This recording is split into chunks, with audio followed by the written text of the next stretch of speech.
এখানে শুরু থেকে 6 জুলাই থেকে 5 আগস্ট পর্যন্ত অর্থাৎ 36 জুলাই পর্যন্ত একজন তরুণ গণমাধ্যম কর্মী হিসাবে আমার শুরু থেকে থাকার সুযোগ হয়েছে এবং কি প্রতিটা কর্মসূচি আমার সক্রিয় অংশগ্রহণ ছিল। ফেনী ডায়াবেটিস হাসপাতালে ওখানে আমার সামনে 3জন শিক্ষার্থীকে মারধর করা হয়, যেটা আসলে খুবই আমার কাছে ভয়ঙ্কর দৃশ্য ছিল। আমি মূলত ওখানে আওয়ামী লীগের কেউ আহত হয়েছে কিনা দেখতে গিয়েছিলাম। পরে সেখানে আমাকে দেখতে অর্থাৎ ঢুকতে দেওয়া হয়নি ভিতরে। এরপর একজনকে অনুরোধ করে ভিতরে যাওয়ার চেষ্টা করছিলাম, পরে দোতলা যাইতে দেওয়া হয় নাই।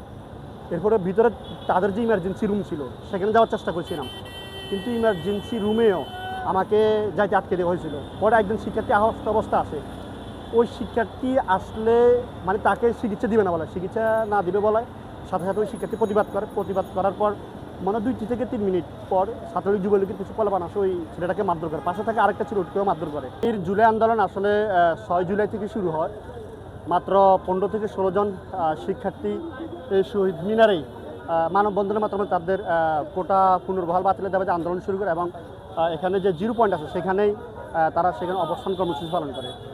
এরপরে তারা 14 জুলাই স্মারকলিপি দেয় এবং 17 জুলাইতে এখানে শহীদ মিনারে হামলা হয়।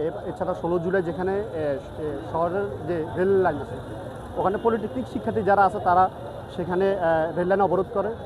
তো এখানে শুরু থেকে 6 জুলাই থেকে 5 আগস্ট পর্যন্ত অর্থাৎ 36 জুলাই পর্যন্ত একজন তরুণ গণমাধ্যম কর্মী হিসাবে আমার শুরু থেকে থাকার সুযোগ হয়েছে এবং কি প্রতিটা কর্মসূচি আমার সক্রিয় অংশগ্রহণ ছিল।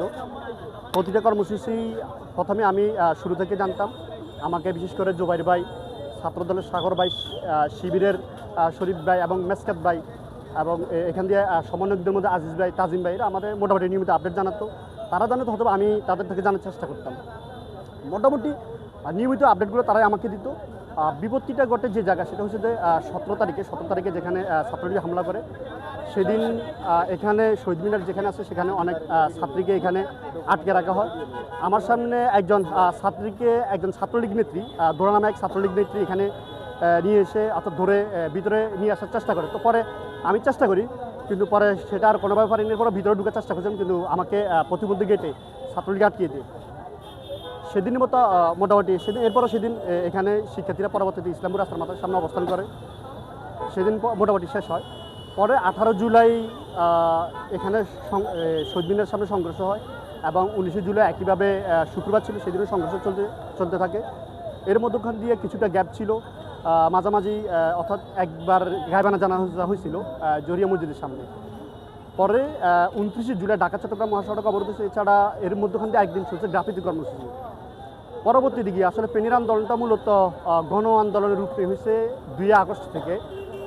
2 আগস্ট আমরা দেখেছি অর্থাৎ জহিরিয়া মসজিদ থেকে একটা বড় বিক্ষোভ বের হয়। সেদিন তুমুল বৃষ্টি ছিল, আসলে বৃষ্টিকে অপেক্ষা করে শিক্ষার্থীরা এবং কি সেই দিন শিক্ষার্থী সংখ্যাটা আসলে 1000 ছড়িয়ে যায়, যেটা আসলে ফেনীর অন্যান্য শিক্ষার্থীদের মধ্যে একটা আশার আলো জায়গা এবং সেটা আসলে ভিন্ন মাত্রার রূপ দিয়ে।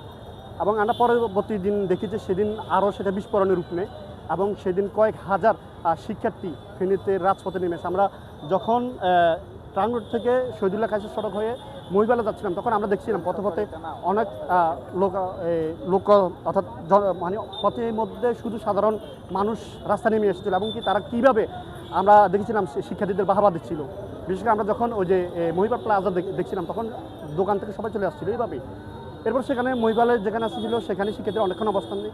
এরপরে পরদিন সেই বয়াল 4 আগস্ট আছে, সেখানে আমরা সকাল 11টার দিকে, সেদিন রবিবার ছিল, শেখ হাসিনার পদত্যাগের দাবিতে অসহযোগ আন্দোলন চলছিল প্রথম দিন।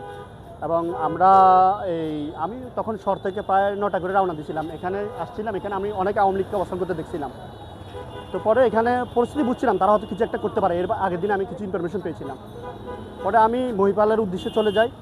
মহিপালে প্রায় 11টার দিকে পৌঁছে, 11টা বা আরও একটু আগে, তখন আমি ওখানকার জুলাই আন্দোলনের যে সংগঠক আব্দুল্লাহ জুবাইর এবং ছাত্র শিবিরের সহসভাপতি শরীফুল ইসলামের সাথে আমার কথা হয়। আমি তাদেরকে জিজ্ঞেস করি যে আসলে আপনাদের কর্মসূচি ঠিক কয়টায় শুরু হবে। তো তারা আমাকে 10-15 মিনিটের মধ্যে শুরু হওয়ার কথা জানায় বা শুরু হবে বলে আমাদেরকে জানায়। পরে তারাও আমার থেকে সেখানে কি পরিস্থিতি সেটার ইনফরমেশন জানার চেষ্টা করে। এর মধ্যে সেখানে যে সদর সার্কেল ছিল খোয়াই, সে আমাদেরকে দেখে বলে যে এখানে আপনারা আসছেন মানে তো কিছু একটা আছে। আমি বললাম না, এরকম কিছু না, না আসছেন মানে তো হয়তো কিছু একটা আছে। তো পরে তারা পুলিশ সংখ্যা বাড়ায়, পুলিশের সংখ্যা বাড়ানোর পাশাপাশি সেখানে বিজিবি অবস্থানের সাথে ম্যাজিস্ট্রেটও ছিল। এভাবে পরে 11টার দিকে আমরা সেখানে দেখি একটা মিছিল উত্তর দিক থেকে হয়ে আসে, সেখানে জমায়েত হয় এবং সেখানে মুহূর্তের মধ্যে কয়েক হাজার শিক্ষার্থী ছড়িয়ে পড়ে এবং যত সময় সেখানে আশপাশে শিক্ষার্থী ছড়িয়ে পড়ে প্রায় 1টা পর্যন্ত এভাবে চলতে থাকে। মধ্যখান দিয়ে নিজাম হাজারির ব্যানার ছিঁড়া নিয়ে কিছুটা উত্তেজনা বিরাজ করে। থেকে যখন 45 হয় তখন আমি অর্থাৎ এই কী বলে সাইডপুর উচ্চ বিদ্যালয়ের সামনে অবস্থান করছিলাম।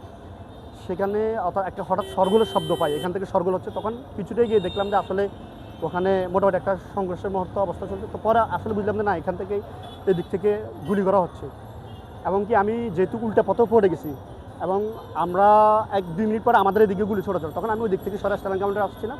ওখানে কিছুক্ষণ আশ্রয় নিয়েছিলাম। কিছুক্ষণ আসার পর সেখানে প্রায় এরপরে আমি অফিসে থেকে রিপোর্টার ইউনিটি এভাবে থাকার পর 3টার দিকে আমি টাং রোডে আসি। এখানে আসার পর কি আমি এখানে কিছুক্ষণ দাঁড়িয়েছিলাম।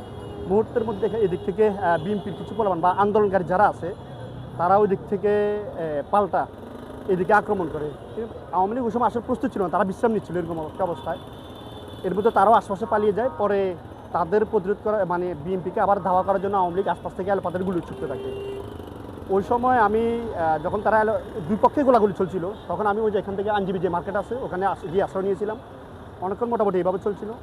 তবে আমি এখান থেকে পরে চলে যাই। পরে যাওয়ার পর আমার সবচেয়ে যে বেদনাদায়ক ঘটনা সেটা হচ্ছে ফেনী ডায়াবেটিস হাসপাতালে। ওখানে আমার সামনে 3জন শিক্ষার্থীকে মারধর করা হয়, যেটা আসলে খুবই আমার কাছে ভয়ঙ্কর দৃশ্য ছিল। আমি মূলত ওখানে আওয়ামী লীগের কেউ আহত হয়েছে কিনা দেখতে গিয়েছিলাম। পরে সেখানে আমাকে অর্থাৎ ঢুকতে দেওয়া হয়নি ভিতরে। এরপরে একজন কোন উদ্গিরে ভিতরে যাওয়ার চেষ্টা করছিলেন, পরে দোতলা যাইতে দেওয়া হয় নাই। এরপরে ভিতরে তাদের যে ইমার্জেন্সি রুম ছিল সেখানে যাওয়ার চেষ্টা করছিলাম, কিন্তু ইমার্জেন্সি রুমেও আমাকে যাইতে আটকে দেওয়া হয়েছিল। পরে একজন শিক্ষার্থী আহত অবস্থা আসে। ওই শিক্ষার্থী আসলে মানে তাকে চিকিৎসা দিবে না বলে, চিকিৎসা না দিবে বলায় সাথে সাথে ওই শিক্ষার্থী প্রতিবাদ করার পর মানে 2 থেকে 3 মিনিট পর ছাত্রলীগ যুবলীগের কিছু পোলাপান আসে ওই ছেলেটাকে মারধর করে। পাশে থাকে আরেকটা ছিল, ওকেও মারধর করে। মানে তারা একবার খুবই বাজে অবস্থা করে ফেলে, পাটা ভেঙে চিনজি থেকে লাথি মেরে ফেলে দিয়ে পরে রাস্তায় ফেলে দেয়। পরে ওখান থেকে তার পরিবার এসে নিয়ে যায়।